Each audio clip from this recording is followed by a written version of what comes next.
Today the topic, what kind of promises that God has given to his children. ఈరోజు దేవుని వాక్యాన్ని మనం విందాం. దేవుని బిడ్డలకు దేవుడు ఎటువంటి వాగ్దానాలు ఇస్తూ ఉన్నారు? Promises of God. దేవుని వాగ్దానములు. The first one, మొట్టమొదటిది promise of God's love.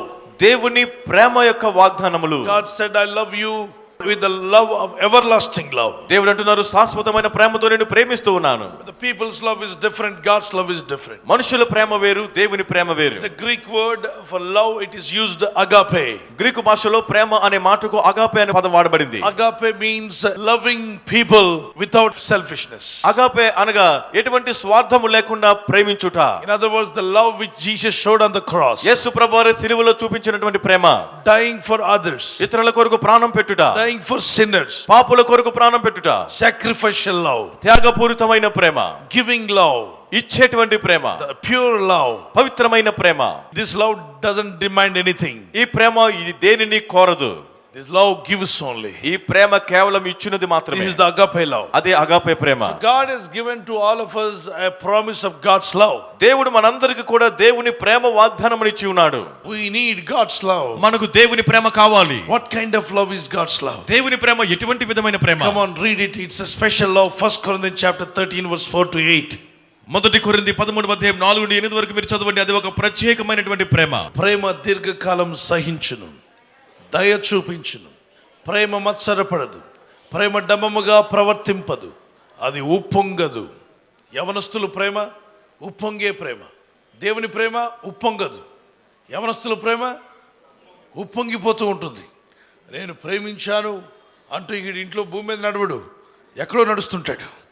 అమ్మను పట్టించుకోడు, నాన్న పట్టించుకోడు, ఇంట్లో పనులు చేయడు, చదవడు, ప్రేమ ప్రేమ ప్రేమ అని తిరుగుతుంటాడు. ఆ అమ్మాయి వద్దమ్మా, మాట్లాడొద్దమ్మా, వాడు మంచోడు కాదమ్మా అని చెప్పిన వెందు మేడెక్కి మాట్లాడుతుంది, కిందకు వచ్చి మాట్లాడుతుంది, బాత్రూంలోకి వెళ్ళి మాట్లాడుతుంటుంది. ఉప్పొంగే ప్రేమ. లాస్ట్కి వీళ్ళిద్దరు మంచి ప్రేమగా ఉన్నారని మనీ, హనీ, బనీ అని పిలుచుకుంటున్నారని వీళ్ళకి పెళ్ళిళ్ళు చేస్తే పెళ్ళైన 3 సంవత్సరాలకి ఏంటి మంకీ అంటే నోర్మీ డాంకీ అన్నాడంట. దేవుని బిడ్డలారా, గమనించారా? మనుషుల ప్రేమలన్నీ ఉప్పొంగుతాయి. పాలు పొంగినప్పుడు ఏమవుతుంది చెప్పండి? పాలు ఉన్నదే అడుగున, కానీ పొంగొచ్చినప్పుడు చాలా ఉన్నామని పైకి వస్తుంది. అంతా ఒకటిదే. నిజంగా పాలు పైకి వస్తే పైన ఉన్నంత ఉన్నట్ట, పాలు పొంగినప్పుడు పాత్ర పైకి వస్తుంది, అంచుల పైకి వచ్చి నేను ఉన్నాను అంటుంది. నీళ్లు కొంచెం చల్లితే ఏమవుద్ది? అలాగనే మనుషుల ప్రేమ, పొంగే ప్రేమ కాసేపట్లో చల్లారిపోతుంది. దేవుని ప్రేమ శాశ్వతమైన ప్రేమ అని చెప్పి మనుషుల ప్రేమ కాదని, భార్య ప్రేమ కాదు, భర్త ప్రేమ కాదనొద్దు. దేవుని ప్రేమతో మీ భార్యను ప్రేమించండి, దేవుని ప్రేమతో మీ భర్తను ప్రేమించండి. దేవుడిచ్చిన అగాపే లవ్తో మీ ఇంట్లో కలిగి ఉండండి. Praise the Lord. చదవండి, ఆయన ప్రేమ ఎలాంటి? The kind of God's love. Please read it. ప్రేమ దీర్ఘకాలం సహిస్తుంది, దయ చూపిస్తుంది, ప్రేమ మత్సరపడదు, ప్రేమ డంబంగా ప్రవర్తింపదు, అది ఉప్పొంగదు. తర్వాత అమర్యాదగా నడవదు. అంటే ప్రేమ కలిగిన వారు అమర్యాదగా ఉండరు, మర్యాద ఇస్తారు. ప్రేమ ఉందని ఎలా తెలుస్తుందంటే మర్యాదగా మాట్లాడతారు. ఒక వ్యక్తి పాస్టర్ గారి ముందు పాస్టర్ గారండి మాట్లాడి పాస్టర్ గారు లేనప్పుడు పాస్టర్ గారు ఉన్నాడా, వచ్చాడా మాట్లాడుతుంటే అతని ప్రేమ దొంగ ప్రేమ, వేషధారణ ప్రేమ, సరైన ప్రేమ కాదు.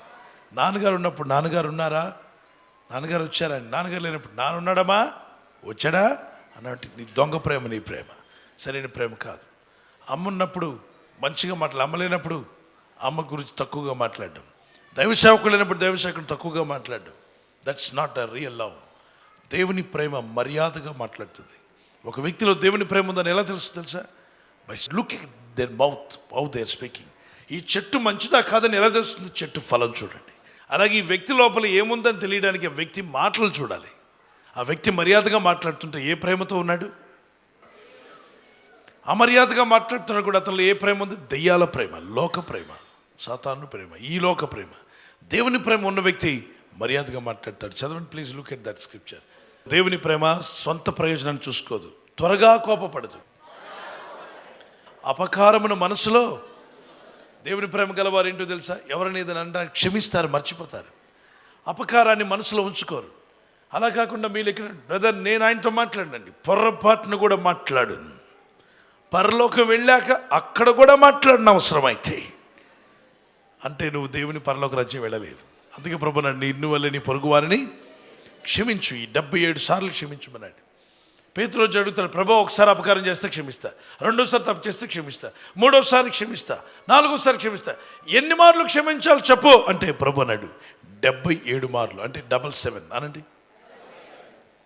77 అంటే 7 అంటేనే సంపూర్ణం, దాన్ని ఇంకా డబల్ సంపూర్ణం అన్నప్పుడు ఇక ఆ వ్యక్తి జీవితకాలం అంతా కూడా ఏం చేయాలి చెప్పాలి గట్టిగా, క్షమించాలి, క్షమించాలి, క్షమించాలి.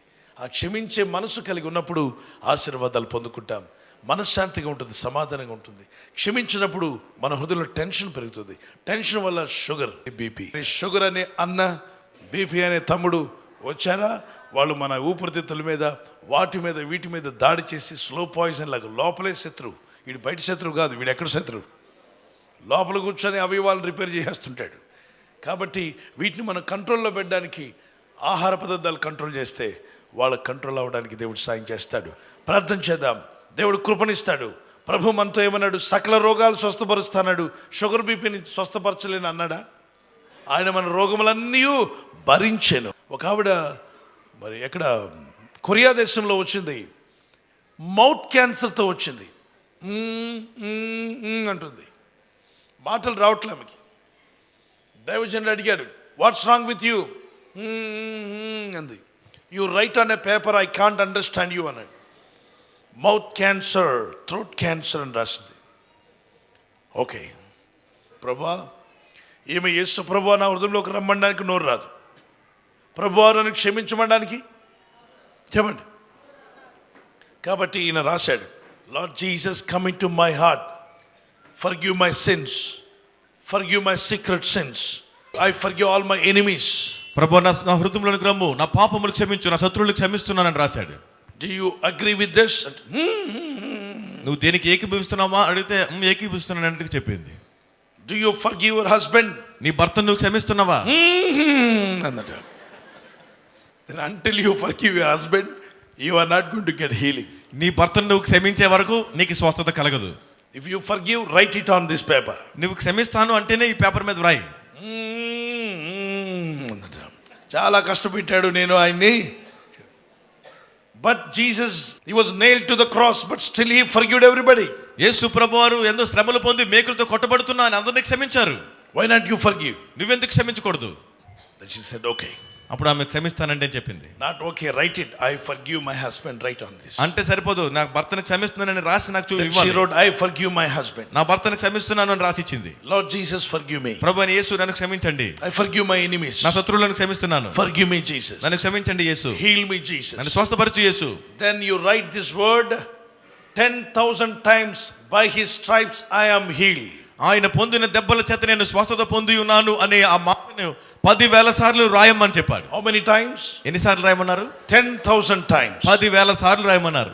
Meditate, దాన్ని ధ్యానించి, remember, గుర్తుపెట్టుకొని, by heart it, దాన్ని కంఠస్థం చేసి, try to always say that word. ఆ మాటని పలుకుతూ మనసులో అనుకుంటూ ఉండు. Just keep writing. ఆ అనుకుంటూ రాస్తూ ఉండు. Take a new notebooks. ఒక కొత్త నోటు పుస్తకాలు తీసుకో. Write it as many times as possible. నీకు రాయగలిగిన సార్లు రాసుకుంటూ వెళ్ళిపో. She was writing. ఆమె రాస్తుంది. Word went into her spirit. ఆ వాక్యం ఆమె ఆత్మలోనికి వెళ్ళిపోయింది. Word penetrated her bones. ఆ వాక్యం ఆ ఎముక మధ్య మూలుగులోకి వెళ్ళిపోయింది. Penetrated her blood. ఆ వాక్యం ఆమె రక్తంలోనికి చొచ్చుకుపోయింది. The word of God, like sharper than two-edged sword, started working in her body. దేవుని వాక్యము రెండెంచుకల ఖడ్గము కంటే పదునైనదిగా ఆమె శరీరంలో పనిచేయడం మొదలుపెట్టింది. Cancer could not stand before the word of God. Cancer దేవుని వాక్యం ఎదుట నిలవబడలేకపోయింది. Mouth cancer. ఆ నోటి క్యాన్సర్ went away. తొలగిపోయింది. She started speaking. ఆమె మాట్లాడడం మొదలుపెట్టింది. She came to pastor. ఆమె పాస్టర్ గారి వద్దకు వచ్చింది. Brought all these books. ఆ పుస్తకాలన్నీ తీసుకొచ్చింది. Pastor, you said write it 10,000 times. Pastor గారు 10,000 సార్లు రాయమని చెప్పారు కదా. I have finished 7,000 times. నేను 7,000 సార్లు రాయడం పూర్తి చేశాను. Yet to finish 3,000 times. ఇంకా 3,000 సార్లు పూర్తి చేయాలి. Pastor forgot. పాస్టర్ గారు ఎప్పుడు మర్చిపోయారు. He asked, why these all notebooks? అమ్మ ఏం జరిగింది నీకు, ఈ పుస్తకాలన్నీ ఏంటి అని అడిగారు. Pastor, you told to write 10,000 times. Pastor గారు మీరే 10,000 సార్లు రాయమని చెప్పారు. Okay, what was your problem that day? ఆ రోజు నువ్వు ఏ సమస్యతో వచ్చావు? When I told you 10,000 times to write, what was your problem? 10,000 సార్లు రాయమని చెప్పాను అంటే ఏ సమస్యతో వచ్చావు నువ్వు? She told, don't you remember, Pastor? ఆమె అన్నది, పాస్టర్ గారు మీకు జ్ఞాపకం లేదా అండి? I don't remember you. నాకు జ్ఞాపకం లేదమ్మా అని Because చెప్పారు. many thousands of people I pray for people. ఎందుకంటే వేలాది మందికి నేను ప్రార్థన చేస్తూ ఉంటాను. I am the person who came to your office and got prayer. ఇదిగో మీ ఆఫీస్ దగ్గరకు వచ్చి నేను ప్రార్థన చేసుకున్న వ్యక్తిని నేనేనండి. That time I came with the mouth cancer. ఆ సమయంలో నోటి క్యాన్సర్ తో నేను వచ్చాను. I couldn't open my mouth. కనీసం నోరు తెరవలేని స్థితిలో But ఉన్నాను. you told me to write these verses, Isaiah chapter 53, 4 and 5, 10,000 times. యెషయా గ్రంథం 53, 4, 5 వాక్యాలు వచనాలు 10,000 సార్లు రాయమని మీరు నాకు చెప్పారు. By his stripes we are healed. అతడు పొందిన దెబ్బల చేత మనకు స్వస్థత కలుగుచున్నది. వాక్యం ఆమె శరీరం మీద పనిచేయగా క్యాన్సర్ క్రిములు చచ్చూరుకున్నాయి. దేవునికి స్తోత్రం కలుగును గాక. రేడియేషన్ ఇచ్చి కీమో ఇస్తే గానీ చావు. అలాంటిది యేసు గాయముల ద్వారా స్వస్థత నొందాను అని చెప్పగా వాక్యం సజీవమైన శక్తి గలదై ఆమె దేహంలో పనిచేయడం ప్రారంభించింది. దైవసేవకుడు ఆశ్చర్యపోయాడు. ఏమిటమ్మా 7,000 టైమ్స్ నువ్వు రాసావా? విడుదల వచ్చిందా? అవునండి, విడుదల వచ్చింది. దేవునికి స్తోత్రం, ప్రైజ్ ద లార్డ్. ఆమె మాట్లాడడం ప్రారంభించింది. క్యాన్సర్ పోయిందో లేదో చెక్ చేసుకొని డాక్టర్ దగ్గర డాక్టర్ చెక్ చేసి చెప్పాడంట, నీకు క్యాన్సర్ సిమ్టమ్స్ ఏమీ కనబట్టలేదనంట. దేవునికి స్తోత్రం కలుగును. హల్లెలూయా. అంటే మనకు స్వస్థత అవైలబుల్గా ఉన్నా మనం దేవుని వాక్యాన్ని ఏం చేయట్లేదు, పలకట్లేదు, ఉచ్చరించలేదు, రాయడం లేదు, వాటిని ధ్యానించడం లేదు. ఎంతసేపు ఏం ధ్యానిస్తున్నావు? డాక్టర్ గారు చెప్పారు ఇది క్యాన్సర్ అయ్యే అవకాశం ఉందన్నారు. ఇక ఆయన రిపోర్టే ధ్యానిస్తున్నా. బయోప్సీకి వెళ్ళింది. ఏమొస్తుందో, ఈ రోగం ఏమవుతుందో, ఈ వ్యాధి ఏమవుతుందో, ఏదో వ్యాధి వస్తే పోతామని అనుకోవడం తప్పది. దేవుని కొరకు నిలబడగలరు. దేవుడు మీకు సజీవంగా ప్రాణాన్ని పోసి జీవింపజేస్తాడు. God has given a promise of God's love. దేవుడు తన దేవుని ప్రేమ వాగ్దానాన్ని మనకి ఇచ్చి ఉన్నాడు. Next, God has given the promise of salvation. రక్షణ వాగ్దానాన్ని కూడా దేవుడు మనకి He ఇచ్చాడు. wants to save you. నిన్ను రక్షించగోరుతున్నాడు. Whoever prays in the name of the Lord, they shall be saved. Acts chapter 2, 20 and 21. అపోస్తలుల కార్యము 2, 20, 21 ప్రకారంగా ప్రభు నామమున ప్రార్థన చేయి వారందరూ రక్షింపబడుదురు. Acts chapter 16, 31. If you believe in the Lord and you and your household will be saved. అపోస్తలుల కార్యం 16:31 ప్రభు అయిన యేసునందు విశ్వాసం ఉంచినట్లయితే నీవు నీ ఇంటి వారు రక్షింపబడతారు. He has given a promise to save you. నిన్ను రక్షిస్తాను అనే వాగ్దానం నీకు ఇచ్చి ఉన్నాడు. Next, God has given us the promise of hope. దేవుడు తర్వాతగా నిరీక్షణతో కూడిన వాగ్దానాన్ని ఇచ్చాడు. 1 Thessalonians chapter 4 verse 13 to 17. మొదటి తెస్సలోనిక 4:13 నుంచి 17 వరకు. We are the people of hope. మనందరము నిరీక్షణ ప్రజలం. Even after death we will live. మరణము తర్వాత మనం జీవిస్తాం. Jesus has given a hope. యేసయ్య మనకు ఒక నిరీక్షణ ఇచ్చారు. Whoever die in Jesus, they will rise up one day as Jesus died and risen from the death. క్రీస్తునందు మృతులైన వారందరూ కూడా ఒక దినాన యేసు ప్రభువారు మరణం నుండి తిరిగి లేచినట్లుగా వారు లేవబోతున్నారు. Promise of hope that you shall live again. You will go to heaven. దేవుడు నిరీక్షణతో కూడిన వాగ్దానాన్ని ఇచ్చాడు. నువ్వు మరలా జీవిస్తావు, పరలోకానికి చేరుతావు అనే నిరీక్షణ. In one place many are killing Christians. ఒక చోట అనేకులు క్రైస్తవులను చంపుతూ హత్య చేస్తున్నారు. And each fellow is coming. ఒక్కొక్కడు వస్తూ ఉంటాడు. In the line they said, hey, if you want to follow Jesus, we are going to kill you. Leave Jesus. You say I don't believe Jesus, then we'll give you life, we'll give you job, we'll help you to get married. అందరితో చెప్తారు, మీరు యేసుని వెంబడించాలనుకుంటే మిమ్మల్ని చంపుతాం, ఒకవేళ యేసుని విడిచిపెడితే మిమ్మల్ని బతికనిస్తాం, మీకు ఉద్యోగాలు ఇస్తాం, మీకు పెళ్లిళ్ళు చేస్తాం, అన్ని కూడా చేస్తామని చెప్తారు. Look at this fellow we are killing. ఇదిగో ఈ వ్యక్తిని చూడండి, మేము చంపుతున్నామని. Tell me, man, do you reject Jesus or do you accept Jesus? యేసయ్యే కావాలంటావా, యేసయ్యను తృణీకరిస్తావా? Then the young man said, అప్పుడు యవనస్తుడు అన్నాడు, my Jesus died for me on the cross. నా యేసు నా కొరకు శిలువలో ప్రాణం పెట్టాడు. They have died and he has risen from the death. ఆయన మరణించి తిరిగి మరణం నుండి తిరిగి లేచాడు. If I die today, నేను ఈ రోజు చనిపోతే I have hope. నాకు ఒక నిరీక్షణ ఉంది. I will also rise like my Jesus one day. నేను కూడా ఒక రోజు యేసు వలె తిరిగి లేస్తాను. Praise the Lord. Praise the Lord. How dare you have, we are showing you knife, you are not afraid? నేను ఇంత కత్తి చూపించినా సరే నీకు భయం లేదా? నీకు ఎంత ధైర్యం? Death may come to any time. In my old age it may come, but it's coming early. I thank God I want to go to heaven. మరణం ఎప్పుడైనా వస్తుంది, నేను ముసలైన మరణం వస్తుంది, కానీ ముందుగానే వస్తుంది. నేను తొందరగా పరలోకం వెళ్తున్నాను. దేవుని Then స్తోత్రం they అన్నాడు. cut their head ఆ తల నరికేశారు. and the body was bleeding. శరీరం పడిపోయి రక్తం వస్తుంది. They thought that all this line young people will say, no, we don't want to believe Jesus. ఇక వరుసలో ఇది చూసిన తర్వాత వరుసలో యవనస్తులందరూ మాకు ఏసు అక్కర్లేదంటే అంటారేమో అనుకున్నారు. But everybody said, కానీ అందరూ ఏమన్నారంటే, yes, I believe Jesus. నేను యేసయ్యని నమ్ముతున్నాను. Next fellow came and put the head. తర్వాత వ్యక్తి కూడా యేసు నమ్ముతున్నాను వచ్చి తల అక్కడ పెట్టాడు. They were surprised. వారు ఆశ్చర్యపోయారు. Hey man, you don't afraid? ఏంటి నీకు భయం వేయటం లేదా? Do you have fear? నీకు భయం లేదా? You want to die? నువ్వు చనిపోవాలనుకుంటున్నావా? What death man? Come on, kill. So I am not afraid. They got mad. ఇంకా వారికి పిచ్చి పట్టినట్టు అయింది. They killed 3 or 4 people. 3-4 చంపారు. Then they said, ఇంకా అప్పుడు ఏమన్నారు వాళ్ళు? hey, what is in your book? Bring your Bible. తీసుకురండి, మీ బైబిల్ ఏముంది ఒకసారి బైబిల్ తీసుకొని Why చూపించండి. you are not afraid of death? ఎందుకు మరణం అంటే మీరు భయపడటం లేదు? Then these people showed, as Jesus died and risen from the death, anybody who die in Christ, they will rise again. 1 Thessalonians chapter 4 verse 13 and 14. మొదటి తెస్సలోనికై 4:13-14 వచనాల్లో యేసు ఎలాగ మృతి పొంది తిరిగి లేచునో క్రీస్తునందు మృతులైన వారు తిరిగి లేస్తారని వాక్యం చూపించారు. అపోస్తలుడైన పౌలు అంటాడు, నా మట్టుకైతే బ్రతుకుట క్రీస్తే, చావైతే లాభం. ఏంటైతే లాభం? చావైతే లాభమా? ఎవరని అంటారు ఈ ప్రపంచంలో? కానీ పౌలు గారు లాభం అంటున్నాడు. అంటే చనిపోయాక లాభం ఉందా లేదా?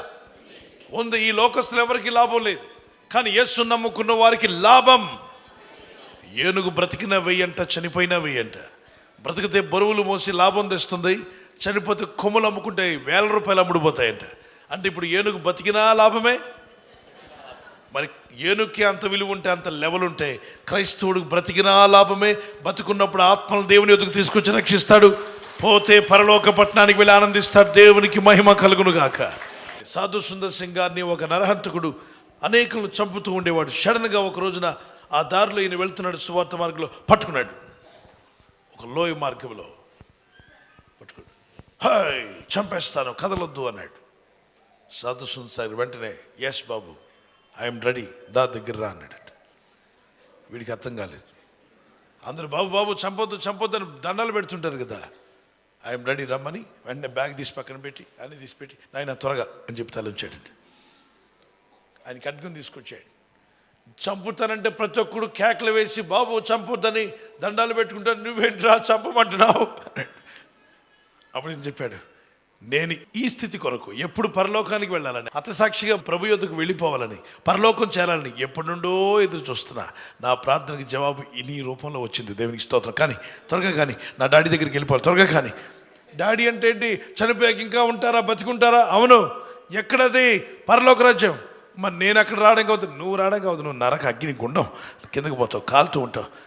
అవునా? నిజమేనా? నిజమే. సార్ చెప్పండి సార్, ఎవరు కూడా ఇంతవరకు చంపుతుంటే ఏడ్చారు కానీ నువ్వు ఒక్కడవే సార్, చంపితే చంపు, త్వరగా చంపు, ఆలస్యం చేయొద్దన్నావు.